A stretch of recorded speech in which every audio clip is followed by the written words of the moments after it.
Hi, and welcome to TubaPeopleTV.com, where we are all things Arnold Jacobs all of the time. Here we have on this episode of Tuba Talk, we are on location in Tucson, Arizona at the Mike Becker Low Brass Boot Camp. And I'm so happy that we can take this time to speak with Mike. Mike was a student of Arnold Jacobs for a number of years.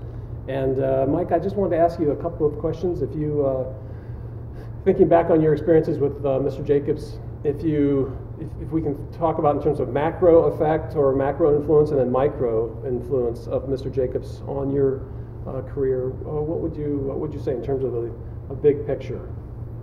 Well, I had my first lesson with Mr. Jacobs when I was actually 13 years old, and I remember it like it was yesterday because, I mean, I didn't know. I just heard, well, this guy is supposed to be like a really good teacher, you know, and I grew up in Chicago, so I figured, well, he's in the Chicago Symphony, he must be pretty good.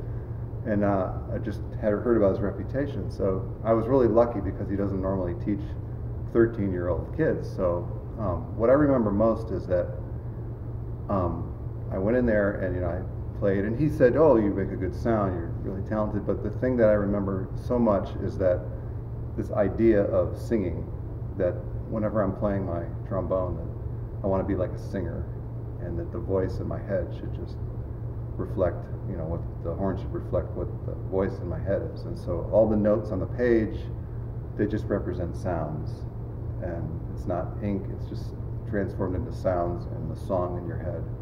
And that was just very transformative for me. Were you able to transform, as you say, his instructions right away, or did it take a long period of time, short period of time? How were you able to? No, I would say it was a kind of a direct impact, certainly.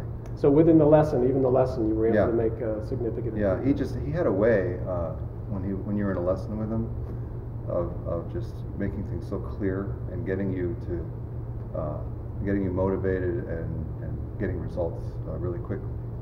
And when you're a kid, you know, you absorb things really fast. So I would say it was really amazing. Actually, I noticed the difference right away. And that's why I wanted to go back and see him again. And he saw me maybe 2 more times after that. So. And you, in terms of any particular issue that you might have had, was there anything that he did for you on an acute basis, or were you problem free? I certainly wasn't problem-free, no. And still not problem-free, but he gave me the tools, I think, such a great fundamental baseline to work from. And to get it at that age was really a gift. But the tools, I think, to work through things musically, I think was a really great, what I came out of there with was really great, because I think that from that day on, or those days on, I always try to think about approaching technical issues from a musical standpoint first. Mm-hmm. And like he would always say, the body knows what to do. So if you give it the right commands, it knows what to do and it responds. I think that's a good rule to start with when you're playing a piece of music or you're trying to achieve something on your horn, is to get the clear picture in your head first. And then just like chipping away at it, you know, like it's just a slab of rock, and you're Michelangelo, and you see the image, but you just chip away the unnecessary parts. And of course, you know, you do have to work on things on a different level eventually, but I think it's such a great way to start first. And I do it myself, and I try to tell that to my students too, so I try to give it to my students too. If you had to quantify his legacy, maybe even around the world, would you be able to do that in terms of his pedagogy, his teaching? Do you think that his teaching has had an impact around the world, or is it more just regional? Oh, it's global. Yeah. And, people I play with, whether they're in my age or younger or another generation older, I mean, they're all influenced by Jake. You know, I work in Chicago sometimes, and I know that Charlie Vernon has a lot of respect for him. Jay Friedman has a lot of respect. Everybody there has a lot of respect for him. And I think that there's no doubt that they were influenced by him. Even if they didn't obviously study with him. Well, Charlie studied with him, but just as playing, just having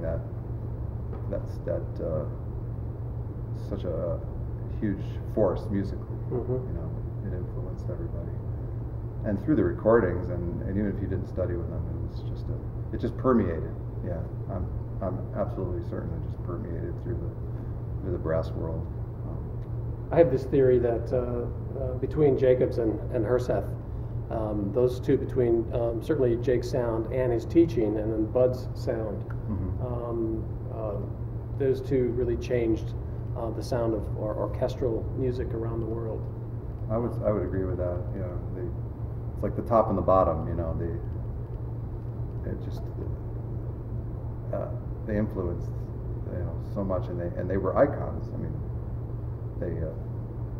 they were the standard for what you would want to achieve in an orchestral style and musicality. Yeah, for many, many decades. Yeah. Do you was there anything, any influence on you from Mr. Jacobs, maybe in a personal way, or how you handle yourself professionally? Was there anything that was maybe extra musical that you can think of that was significant for you? I think his standard. I remember playing something for him once, and I felt I'd practiced a lot, and this was later, when I was in college or maybe out of college, and I was preparing for an audition, and I thought I really played something well. I'm gonna really impress him. And he said, "Well, you sound like an amateur." And I just was stunned, because I thought I'd played it pretty well. But he showed me, that I not just playing the instrument well was not good enough. I had to match a certain standard and above that, always, all the time. And as usual, he always got me to do things pretty immediately. And I realized that I can find something within myself to play even better all the time. So I think that was, you talk about on a professional level, I think if you can bring that in every day and always try to reach you're always trying to reach a better standard all the time. Can it be better? Can this be better? Can what I do be better than what I just did? I think that was what I took away from that. Well, certainly you are promoting that here at the Mike Becker Low Brass Boot Camp as well. I hope so. Yeah, it's a very good community and communal standard and a way of approaching music and the instrument. So congratulations on that. Thank you. Well, the auditions these days they're always tough. But it's so competitive. You have to always try to make it better to compete, because there's always going to be that person out there that is going to play really well, and you always got to think that there's somebody out there that's going to raise it to a different level, and you want to try to do that. So you have to have models. I think that was another thing that I took away from him. He would say, often, well, how would Dale Clevenger play this? How would Bud Herseth play this? Or how would somebody that you really look up to play this? And at some point, I got really turned on to Dietrich Fischer-Dieskau, and since he was talking so much about a vocal style, I started listening to him in college, and it's just amazing, the amount of detail and musicality that he put into his music. So I just tried to imitate. That's the voice that I always try to imitate. The Fischer-Dieskau. Fischer-Dieskau in many cases, yeah. Maybe in the orchestra I'll use different models of brass playing, but I always like to come back to that model, and it's the baritone, so. Well, that's great.